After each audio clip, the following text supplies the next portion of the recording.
Hello students, how are you? कैसे हो सब आप? अब देखो, आज हम न्यू टॉपिक में आगे जाने वाले हैं। हमारा टॉपिक है extensive property and intensive property. ये एक्सटेंसिव प्रॉपर्टी क्या होती है और इंटेंसिव प्रॉपर्टी क्या होती है, इसको हम आज देखने वाले हैं।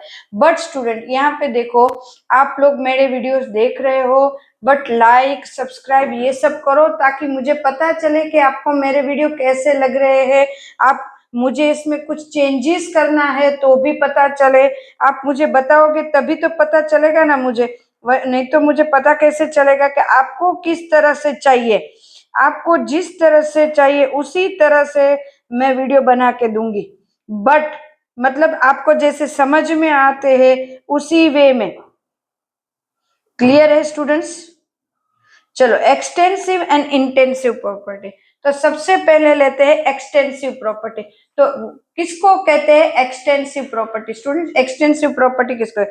तो कि जिस प्रॉपर्टीज में साइज मैटर करती है, साइज करती है, फिर उसका मास या तो मास मैटर करता है, फिर इस मतलब क्वांटिटी क्वांटिटी मैटर करती है, बराबर है, तो उसको कहते हैं हम एक्सटेंसिव प्रॉपर्टी।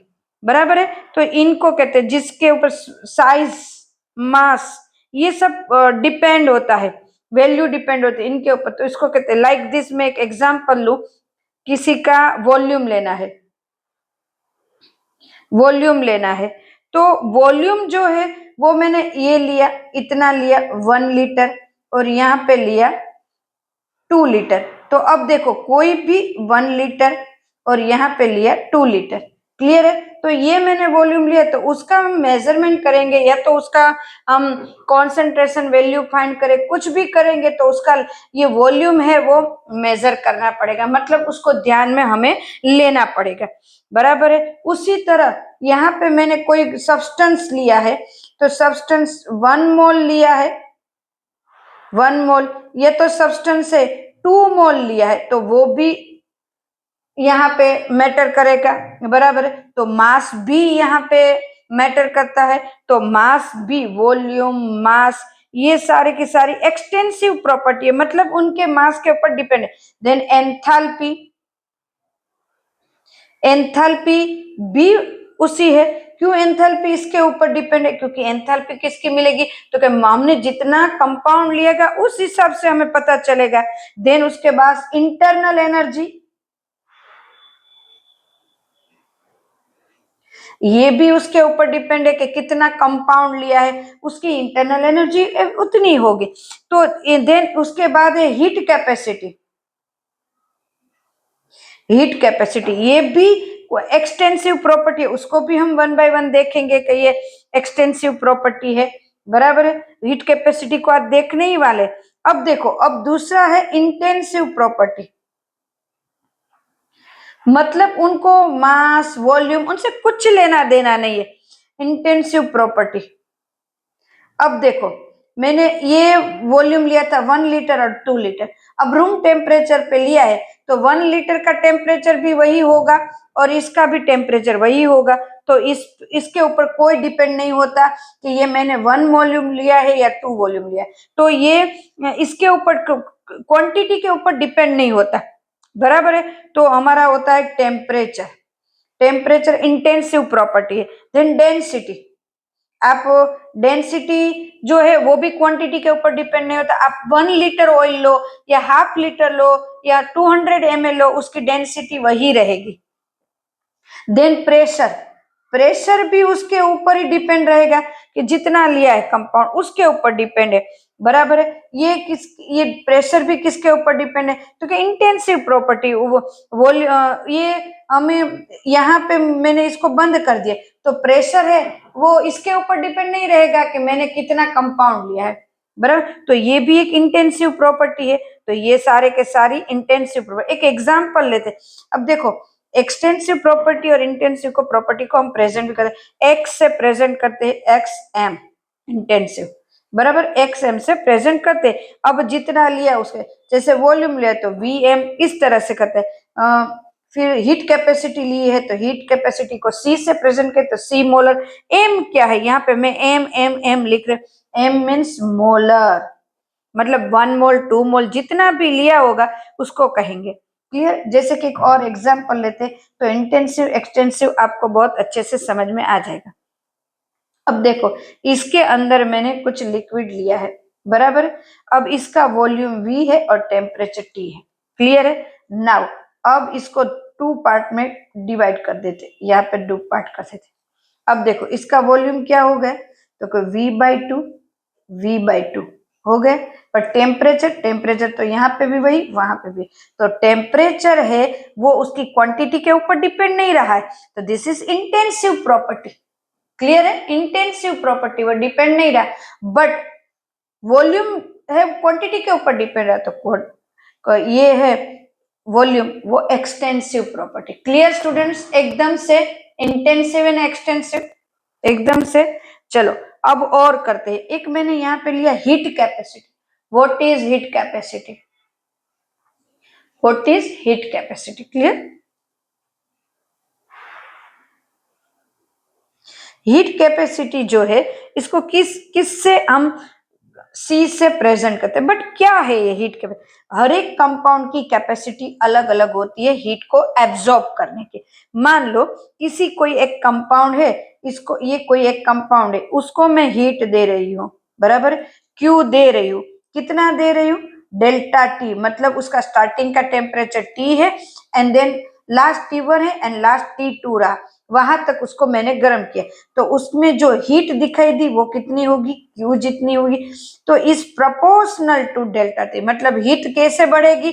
जितना मैंने टेम्परेचर दिया होगा उस हिसाब से हीट बढ़ती जाएगी।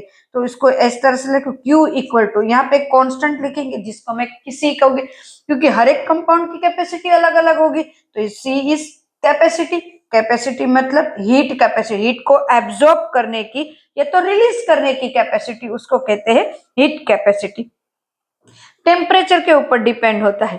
क्लियर है? अब देखो डेल्टा टी क्यों लिखा? क्योंकि टेम्परेचर में डिफरेंस हो रहा है, पहले का टेम्परेचर और बाद का टेम्परेचर। तो सी इज कोफिशिएंट, मतलब कितने लिए हैं? सी। अब सी लार्ज भी होता है, सी कम भी होता है। अब देखो सी को मोल से भी प्रेजेंट करते हैं, जैसे कि 1 मोलर लिया मैंने हीट कैपेसिटी, तो Cm equal to C upon N, जितने मोल लिया होगा उस हिसाब से। तो Cm क्या होगा? तो कि Cm मेरा 1 molar heat capacity. 1 molar heat capacity मतलब क्यों? 1 मोलर हीट कैपेसिटी मतलब मैंने कंपाउंड जो लिया वो 1 मोल लिया। कंपाउंड लिया वो कितना लिया मैंने? 1 मोल कंपाउंड लिया है। साथ साथ में स्टूडेंट मैंने टेम्परेचर भी कितना करा? तो कि 1 सेल्सियस जितना ज्यादा करा। तो इसको कहते हैं 1 मोलर हीट कैपेसिटी, मतलब Q equal to C multiply M multiply delta T. M मतलब मोलर। क्लियर हुआ स्टूडेंट? बहुत इजी है, कुछ भी ऐसा डाउट जैसा नहीं और अच्छे से समझ में आ जाए वैसा ही। 1 मोलर मैंने लिया है तो 1 मोलर ले लेंगे। क्लियर है ना स्टूडेंट्स? अब देखो मेरे पास C आया, C मतलब हीट कैपेसिटी है, बट मुझे ये पता है कि QV equal to delta U था मेरे पास, and QP equal to delta H था। प्रीवियस लेक्चर 2-3 लेक्चर में हमने देख लिया है, ये QV QE लिख लिया है। क्लियर है स्टूडेंट्स? ये बट यहाँ पे ये जो हीट में दे रही हूं उसको हीट कैपेसिटी में कन्वर्ट करके लिखूं तो क्या होगा?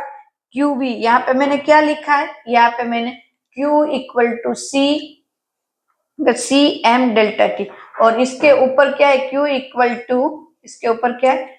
Q equal to C delta T. इसको इसके साथ लिखते हैं तो मतलब कांस्टेंट वॉल्यूम है, तो इसको मैं इस तरह से लिख सकती हूँ, CV डेल्टा टी, यहाँ पे CP डेल्टा टी लिख सकते हैं ना, क्योंकि मैंने कांस्टेंट वॉल्यूम और प्रेशर में लिया। क्लियर है स्टूडेंट्स? इस तरह से अब ये मुझे पता चल गया, मेरे पास इक्वेशन आ गई। अब मेरे पास और भी एक इक्वेशन सी, डेल्टा, इसको 1 2 कह सकते हैं, delta H equal to delta U plus delta PV। ऐसा हमने प्रीवियस में कर लिया है, ये हमारे पास था। तो अब क्या, इसके ऊपर से मैं ये लिख सकती हूँ डेल्टा U डेल्टा RT, यहाँ मैं एन को नहीं ले रही हूँ क्योंकि मोल मैंने कुछ चेंज नहीं किए है गैस के, तो मैं मोल को नहीं माइंड कर रही, सिर्फ आरटी कांस्टेंट ले रही हूँ, बराबर ये ले। तो यहाँ पे लिखेंगे delta U plus R delta T, क्योंकि आर तो कांस्टेंट है उसमें तो कुछ चेंज होगा ही नहीं, तो delta H, this is third equation हमारा, बराबर है, ये मिल गया। अब देखो डेल्टा एच और डेल्टा यू की वैल्यू मुझे यहाँ 1 और 2 में से मिलेगी, तो चलो 1 और 2 में से निकालते हैं। तो डेल्टा एच की जगह मैं क्या लिखूंगी, CP delta T, CP delta T equal to delta U की जगह CV delta T plus R delta T. Clear है। अब देखो delta T delta T delta T common है, निकाल देते हैं, तो CP equal to CV plus R. Clear. तो यहाँ पे v को मैं एक्सचेंज करती हूँ, CP minus CV equal to R. तो यहाँ पे मैं कांस्टेंट भी फाइंड कर सकती हूँ और सीपी सीवी भी फाइंड कर सकती हूँ। क्लियर है एकदम से। कितना इजी कैलकुलेशन, हमने सीपीसीवी करेगा तो यहाँ पे एक रिलेशन मुझे मिल गया, सीपीसीवी मतलब कांस्टेंट प्रेशर का हीट कैपेसिटी और कांस्टेंट वॉल्यूम हो तब हीट कैपेसिटी कितनी होगी। स्टूडेंट बहुत ही इजी टॉपिक था आज का हमारा, कोई ऐसा टॉपिक हार्ड नहीं था। फिर भी आपको कुछ भी डाउट हो एनी टाइम आप पूछ सकते हो, कर सकते हो। क्लियर है। हम फिर से न्यू लेक्चर में मिलेंगे। क्लियर, न्यू लेक्चर में फिर से मिलेंगे। आज का कोई डाउट है, कुछ भी समझ में नहीं आ रहा है, आप एनी टाइम मुझे पूछ सकते हो। क्लियर, मैं फिर से रख रही हूँ ताकि आप अच्छे से समझ पाओ। मेरे शॉर्ट्स भी आ रहे हैं बच्चे, तो आप शॉर्ट्स भी देखा करो। फर्स्ट चैप्टर सेकंड चैप्टर का मैंने 11th में सेकंड चैप्टर तक शॉर्ट्स में पढ़ के, शॉर्ट्स बहुत अच्छे होते हैं, तो आप शॉर्ट्स को भी देखो स्टूडेंट्स के शॉर्ट्स किस तरह से है। क्लियर है एकदम से। देखो मैं पहले से, और हमने बहुत इजी तरीके से करा है, कुछ ऐसा डाउट नहीं है। ओके, तो फिर से मिलते हैं न्यू वीडियो में, तब तक के लिए बाय, टेक केयर।